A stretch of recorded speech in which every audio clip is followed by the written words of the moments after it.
Morning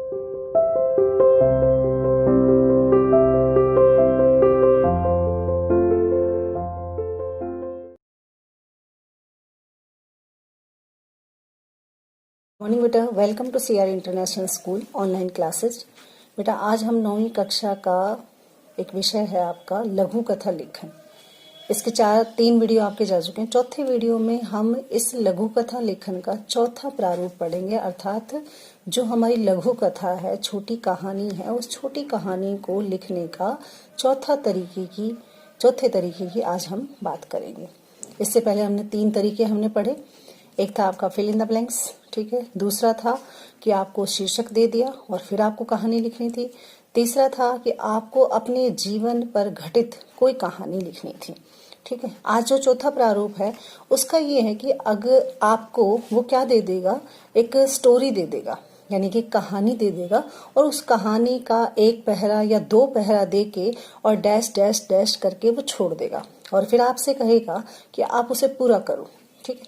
तो ऐसे तरीके में आप कहानी कैसे लिखेंगे? सबसे पहले तो आपने क्या करना है कि उस कहानी को पहले को पूरी पढ़ना है, यानी 1 पहरा दे रखा है, 2 पहरे दे रखे हैं, 3 पहरे दे रखे हैं या 3-4 लाइनें दे रखी हैं, और आप जब उस कहानी को पढ़ोगे तो जहां तक आपके समझ में आई वहां तक आपने ये देखना कि क्या ऐसी कोई कहानी है कि ये आपने कभी पहले पढ़ी हो, ऐसा भी हो सकता है, या फिर नहीं भी पढ़ी हुई है तो जितनी कहानी में जो जो पात्र हैं, ठीक है, जो जो कहानी में पात्र दिए होंगे, आपको उन्हीं पात्रों को लेते हुए, आप अपनी मन से नहीं बना सकते, आप अपनी कल्पना से नहीं बना सकते कि मान लीजिए किसी एक पेड़ की बात हो रही है तो वहां पर किसी आप फल की बात नहीं कर सकते, ठीक है। वहां पर किसी व्यक्ति की बात हो रही है तो आप वहां पर किसी जीव जंतु का नाम नहीं ले सकते, यानी कि जो व्यक्ति का नाम है वही आपको लेते हुए आगे बढ़ना है। उसका कैरेक्टर दिखाया हुआ है, वो अच्छा है बुरा है, उसी के आधार पर आपको कहानी बनानी है, और वो अधूरी कहानी को आपको अपने मन से बनाते हुए उसको पूरे उस तक पहुंचाना है कि जब उसका अंत हो तो वो आपको एक नैतिक शिक्षा देता हो, आपको एक मोरल वैल्यू देता हो, या समाज के लिए वो प्रेरणा बने। ऐसी कहानी आपने लिखनी है। और अंत में आपने शीर्षक भी लिखना है, आपने शिक्षा भी लिखनी है कि आपको क्या शिक्षा मिलती है। आपको नहीं, मतलब जो पढ़ेगा उनके लिए हो रहा है, लेकिन आपको लिखनी है कि शिक्षा क्या मिलती है इस कहानी से, हमें क्या होना चाहिए, क्या करना चाहिए। और जब कहानी की शिक्षा आप लिख दोगे, जो कहानी आपने लिखी है उसके शिक्षा लिखने के बाद आप जब कहानी पूरी कर लोगे तो उसके ऊपर सबसे पहले जहां से आपने कहानी शुरू की है उसका आपने कहानी का नाम भी देना है कि इस कहानी का नाम क्या है और क्या हो सकता है इस कहानी का नाम। बेस्ट से बेस्ट नाम आपने देना है। और जो नाम देंगे वो मैंने बताया कि 2-3 अक्षरों में आप दे सकते हैं, यानी 2-3 शब्द होने चाहिए। पूरा का पूरा सेंटेंस नाम में नहीं आता बेटा। आपने पढ़ा ईमानदारी की बात हो रही है तो ईमानदार व्यक्ति, ठीक है। अगर आपको लग रहा है कि वो धूर्त है, झूठा है, ठीक है, तो उस तरह से आप उसको नाम दे कि झूठ का फल, ठीक है, या सच्चाई का फल, या ईमानदारी का फल, या परिश्रम का फल, ठीक है, या अभ्यास का फल, जो भी है, जो भी कहानी आपको हो। अगर आपको लगता है कि इस कहानी का ये शीर्षक हो सकता है तो आप उस कहानी को उसी शीर्षक से संबोधित करें, अर्थात नाम जो है वो ऊपर मोटा मोटा अक्षरों में आप उसे लिखेंगे। और फिर कहानी को एक बार पूरा रीड करते हुए ये देखेंगे कोई गलती तो नहीं की है हमने। पहरे बदल कर लिखनी है, ये ध्यान रखना है। 2-3 पहरे उसने दे रखे हैं तो आप चौथा पहरा शुरू से लेकर आखिर तक, यानी ऐसा नहीं है 3 लाइनें उसने दे दी और फिर आप उसको चौथी लाइन से शुरू करेंगे, ऐसा नहीं है। आपको शुरू से ही दोबारा से कहानी लिखनी है, दोबारा से उतारते हुए, ठीक है। जैसे आप प्रश्न पढ़ते हो, उत्तर लिखते हो, तो आप प्रश्न को थोड़ा सा जोड़ते हुए उत्तर लिखते हो ना, इसी तरह से आपने कहानी को भी पहले जोड़ना है और फिर उसको कंटिन्यू करना है, ठीक है। तो जो चौथा प्रारूप है उस पर देखते हैं कहानी कैसे लिखते हैं। आइए सीखें कहानी लिखना चौथे प्रारूप की। बेटा हम बात कर रहे थे लघु कथा लेखन के चौथे प्रारूप की, यानी प्रारूप का मतलब आपको बताया कि मैंने लघु कथा लिखने का चौथा तरीका। हर वीडियो में मैंने यही बताया कि भाई लघु कथा का मतलब क्या होता है। लघु का मतलब छोटी, कथा का मतलब कहानी, यानी कि हमें क्या लिखना है, एक छोटी कहानी लिखनी है, ठीक है, जो आपके दिमाग में आ जाए, कल्पना में आ जाए, ऐसी एक छोटी सी कहानी जो 100 से 150 शब्दों के बीच में होनी चाहिए, ठीक है। यहाँ पर 120 से 150 शब्द आप लिख सकते हैं, तो आपको इतनी कहानी लिखनी है। हम इससे पहले आपके 3 प्रारूप का जिक्र हम कर चुके हैं। एक था फिल इन द ब्लैंक्स वाला, ठीक है। एक था आपको शीर्षक दे दिया, फिर आपको कहानी लिखनी है, और एक था आपको अपने जीवन पर आधारित कोई एक कहानी आपको बनानी है, ठीक है। आज हम बात करेंगे चौथे प्रारूप की, और चौथा प्रारूप जो है उसका क्वेश्चन आपके पेपर में किस तरह से आएगा, ये मैंने प्रश्न यहाँ लिखा हुआ है। प्रश्न है आपका कि नीचे दी गई अधूरी कहानी को पूरा करके क्या करना है आपको।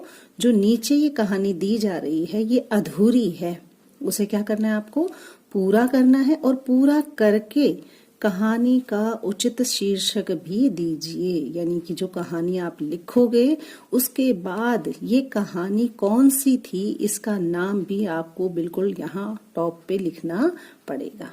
समझ में आ गया क्वेश्चन बिल्कुल आराम से, कि जो कहानी अधूरी दी गई है पहले उसे पूरा करना है, उसके बाद उसका नाम भी हमें लिखना है कि ये कहानी का नाम क्या हो सकता है, और कितने शब्दों में लिखना है, 2 या 3 शब्दों में। पूरा वाक्य नहीं लिखना, सिर्फ 2-3 शब्दों में ज्यादा से ज्यादा कहानी का नाम होना चाहिए। अब यहाँ पे प्रश्न वो किस तरह से देगा, यानी कि नीचे दी गई अधूरी कहानी। अब ये अधूरी कहानी कितनी है, अब देखिए ये जो कहानी है ये अधूरी है। कैसी कहानी है हम पढ़ते हैं, हमें अंदाजा हो जाएगा जब हम कहानी पढ़ेंगे कि ये कहानी आगे पूरी कैसे हो सकती है, अपनी कल्पना से पूरी करनी है, ठीक है। तो देखिए कहानी को, किसी तालाब में एक कछुआ रहता था। दिमाग में पिक्चर बनाते चले जाइए, ठीक है, कहानी को बुनते हुए चले जाइए। किसी तालाब में एक कछुआ रहता था, उसी तालाब में 2 हंस भी रहते थे। वे तीनों अच्छे मित्र थे। कछुआ बहुत बातूनी था, इसलिए कोई उसके मुंह नहीं लगता था। अब मुंह नहीं लगने का मतलब क्या है कि बातचीत ना करना, उसे पसंद ना करना, कोई उसे पसंद नहीं करता था। यहाँ पर आप मुहावरों का यूज भी कर सकते हैं। मुहावरों का प्रयोग क्या है, आपके वाक्य को और भी प्रभावशाली बनाता है। इसलिए उसके मुंह नहीं लगता था कोई भी। हंसों ने उसे बहुत समझाया, यानी हंस उसके क्या थे, अच्छे मित्र थे, इसलिए हंसों ने उसे बहुत समझाया कि बेकार की बातें मत किया करो। पर कछुआ कहाँ मानने वाला था, ठीक है। एक बार वर्षा कम होने के कारण dash dash dash dash dash ऐसे दिया हुआ होगा आपके वहां पर, और फिर लिखा होगा क्रमशः। क्रमशः का मतलब ये कंटिन्यू है, इसलिए आप इसे पूरा करो, ठीक है। क्रमशः का मतलब आगे ये जारी रहेगी, कब, धीरे धीरे आप इसमें जब भरोगे तो यहाँ तक इसका एंड हो जाएगा। ये क्रमशः का मतलब होता है आगे आप लिखिए अब, यानी कि ये लगातार चलेगी। अब लगातार ये क्या कैसे चलती है और कैसे आप इसे बनाते और बुनते हो वो आपने बनाना है, ठीक है। यानी कि आपको कहानी का इतना सा हिस्सा वो आपको दे देगा। हो सकता है 2 पहरे दे दे, हो सकता है 1 पहरा दे दे, हो सकता है स्टार्टिंग ही मतलब 2-4 लाइन ही इतनी अच्छी दे दे कि आपको पूरी स्टोरी माइंड में आ जाए, ठीक है। तो इस तरह से आपने कहानी को लिखना है। कहानी का क्वेश्चन आपको बता ही दिया कि किस तरह से आएगा। नीचे दी गई अधूरी कहानी को पूरा करना है, और फिर उसका उचित शीर्षक भी हमें लिखना है, उसका पाठ मतलब जो कहानी का नाम है वो भी हमें लिखना है। अब बात करते हैं कि क्या कहानी जब आप लिखोगे तो ये वाला जो सेंटेंस है, ठीक है, जो सॉरी ये वाला जो पहरा है ये आपको पूरा लिखना पड़ेगा। ऐसा नहीं है कि आप यहां से शुरू करेंगे, ऐसा नहीं करना बिल्कुल भी।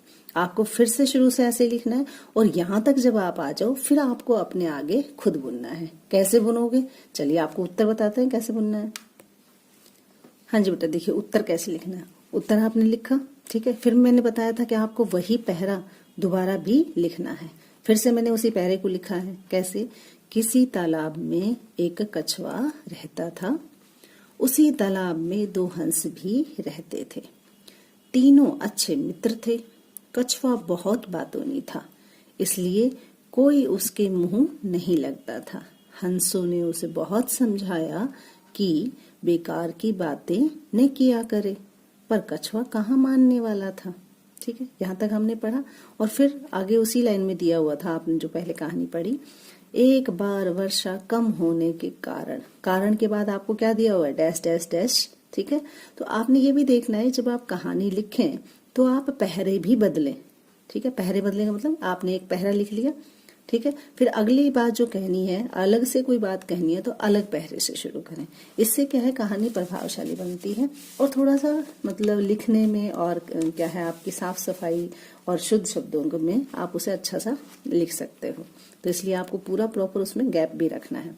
तो अब कहानी को हम आगे बढ़ाते हैं, यानी कहानी को हम क्या करते हैं, पूरा करते हैं। कहानी आगे बढ़ेगी कैसे? एक बार वर्षा कम होने के कारण तालाब का सारा पानी सूख गया। पानी के जीव जंतु मरने लगे। कौन से जीव जंतु की बात हो रही है? जो पानी में रहते हैं। जीव जंतु मरने लगे। हंसों ने दूसरे तालाब में जाने की सोची, यानी हंस सोचे कि भाई अब यहाँ तो हमारा गुजारा होगा नहीं, इसलिए हम क्या करें, दूसरे तालाब में चले। परंतु वे कछुए को अकेला नहीं छोड़ना चाहते थे। क्यों नहीं छोड़ना चाहते थे? क्योंकि कछुआ उनका क्या था, सच्चा मित्र था। उन्होंने एक उपाय सोचा कि भैया ऐसे तो कैसे छोड़े अपने दोस्त को, तो अब क्या करें। उन्होंने एक उपाय सोचा। वे मजबूत लकड़ी लाए। मजबूत लकड़ी, सॉरी यहाँ पर, हाँ जी बेटा। तो दोनों हंसों ने वहां पर दूसरे तालाब में जाने की सोची, पर वो बेचारे कछुए को अकेला नहीं छोड़ना चाहते थे। उन्होंने एक उपाय सोचा। वे एक मजबूत लकड़ी लेकर आए और कछुए से बोले, हम दोनों इसे दोनों किनारों से अपनी अपनी चोंच से पकड़ लेंगे और तुम इसे बीच में से इसे मजबूती से पकड़ लेना। यानी दोनों किनारों से तो लकड़ी को हम पकड़ लेंगे और तुम अपने मुंह से बीच में से इसे मजबूती से पकड़ लेना। ये सुनकर कछुआ बहुत खुश हुआ। क्यों खुश हुआ? कि वो भी दूसरे तालाब में चला जाएगा। और मन ही मन सोचने लगा कि इस बहाने वह आसमान की सैर भी कर लेगा। कहते अच्छा है, मैं भी उड़ के देख लूंगा आसमान में कैसे उड़ा जाता है। यानी उसने सपने बुनना शुरू कर दिया। बड़ा खुश हुआ कि मैं भी आसमान की सैर करूंगा। हंसों ने कछुए को समझाया कि यदि तुमने जरा सा भी मुंह खोला तो तुम धरती पर जा गिरोगे। यानी मतलब हंसों ने कछुए को समझाया कि मुंह मत खोलना, क्योंकि तुम्हारी आदत है कि तुम बहुत बोलते हो, ठीक है, बेकार की फिजूल की बातें करते ही रहते हो, चुप नहीं रहा जाता तुमसे। इसलिए जब तुम लकड़ी पकड़ो और हम उड़ान भरें तो तुम क्या करना, अपना मुंह मत खोलना। अगर ऐसा करोगे तो तुम धरती पर जा गिरोगे। और तीनों मित्र उड़ते हुए एक गांव से गुजर रहे थे। यानी कि उनको, कछुए को उन्होंने अपनी वो डंडी जो दी थी उसमें मुख से कस के पकड़ के और कछुए ने उड़ान भरी। तीनों मित्र उड़ते हुए एक गांव से गुजर रहे थे। वहां मैदान में खेल रहे बच्चों ने जब उड़ते हुए कछुए को देखा तो जोर से चिल्लाए, देखो देखो कछुआ भी उड़ता है, ठीक है, पर ज्यादा दूर तक नहीं उड़ पाएगा। अब यहाँ पर कछुए को, क्योंकि हंस तो उड़ सकते हैं, लेकिन उन्होंने पहली बार, बच्चे थे, ठीक है, और बालमन होता ही है, तो उन्होंने कहा कि भाई कछुआ भी उड़ता है क्या कभी, देखो देखो कछुआ उड़ रहा है, ठीक है, लेकिन कहते ज्यादा दूर तक नहीं उड़ पाएगा। ये शब्द सुनकर कछुए से रहा ना गया। कछुआ कहाँ चुप रहने वाला था, जैसे कि बड़ा चिढ़ हो गई उसको, ठीक है, उसे गुस्सा आया इस बात में, बच्चे कैसे कह रहे हैं। कहते ये शब्द सुनकर कछुए से रहा ना गया और जैसे ही बच्चों को डांटने के लिए मुंह खोला वह धरती पर आ गिरा और गिरते ही उसके प्राण पखेरु निकल गए। यानी प्राण पखेरु निकल गए। यहाँ भी ये भी मुहावरा है, अर्थात उसकी जान चली गई। अब कहते हैं बच्चों को डांटने के लिए जैसे उसने मुंह खोला वो धरती पर आ गिरा और गिरते ही उसके प्राण पखेरु उड़ गए। अब मैंने आपको बताया था कि पहरे तो साथ साथ बदलते रहे, लेकिन इसके साथ साथ आपको शिक्षा भी लिखनी है कि आपको उस कहानी से क्या सीख मिलती है। तो इस तरह से आप शिक्षा भी लिखेंगे। तो हमें इस कहानी से क्या शिक्षा मिलती है कि हमें सदा कम और सोच समझकर बोलना चाहिए। यानी कि कम, जैसे कछुआ जो था वो बातूनी था, बहुत बोलता था, ठीक है, और बिना सोचे समझे बोलता रहता था। यानी कि अगर वो कम बोलता, ना बोलता तो उसकी जान बच जाती। लेकिन बच्चों को देखकर कि बच्चे मुझे चिढ़ा रहे हैं, सोचा समझा नहीं कि मेरी जान चली जाएगी, और तपाक से बोल पड़ा मुंह खोल के। लेकिन उसे ये क्या पता था कि वो नीचे धरती पर आ गिरेगा, और धड़ाम से नीचे आ गया और अपनी जान गंवा बैठा। तो इस तरह से कभी हम बिना सोचे समझे जब ऐसी बातें कहते हैं तो कई बार हमें नुकसान उठाना पड़ जाता है। तो आते ये जो कहानी है ये हमें ये सीख देती है कि हमें बिना सोचे समझे नहीं बोलना चाहिए और कम बोलना चाहिए।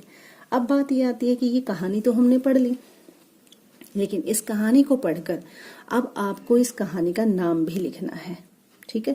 क्योंकि मैंने आपने देखा होगा कि जब मैंने कहानी शुरू की तब मैंने उस कहानी का नाम नहीं लिखा था। वो इसलिए नहीं लिखा वरना पहले मैं लिख सकती थी और आपको लगता है शायद कहानी यही है। अब आप खुद सोचो कि इस कहानी का नाम क्या हो सकता है, ठीक है। अपनी कल्पना में सोचिए कहानी का नाम क्या हो सकता है और फिर अपनी कल्पना में सोचकर आपको उस कहानी का नाम लिखना है। तो इस कहानी का नाम जो मैं सोच रही हूँ वो मैं आपको अब ऊपर लिखकर दिखा रही हूँ। हाँ जी बेटा, सोच लिया नाम? चलो हम बताते हैं। तो कहानी का नाम मैंने रखा है एक कछुआ और दो हंस। इस तरह से आपको वहां पर भी जब आप कहानी पूरी लिख दें उसके बाद आपने कहानी एक कछुआ और दो हंस लिखनी है, पहले सोच और समझ कर। आप ऐसा भी कर सकते हैं कि आप पहले जो वहां पर कहानी दी हुई है अधूरी आप उसे पढ़ें। अगर आपको लगता है कि वो आपको पहले से ही आती है तो आप अपनी कहानी का नाम पहले भी लिख सकते हैं और फिर उसके हिसाब से अपनी पूरी कहानी को बना सकते हैं। तो उम्मीद है कि आपको चौथा ये जो तरीका है नंबर 4 ये आपको कहानी लेखन का समझ में आया होगा। अब आपको खुद ऐसी ही कल्पना करके कोई भी अधूरी कहानी को पूरा करने की प्रैक्टिस आपने करनी है। पुरानी किताबें जो आपकी ग्रामर की हैं, ठीक है, छोटे बहन भाइयों की हैं, वहां पर आपको मिल जाएंगी। इसी तरह से मैं अब अगले पैटर्न पर हम बात करेंगे अगले वीडियो में। तब तक के लिए आप इसको प्रैक्टिस में लीजिए और अपनी कल्पना से नई नई कहानी बुनते रहिए। धन्यवाद।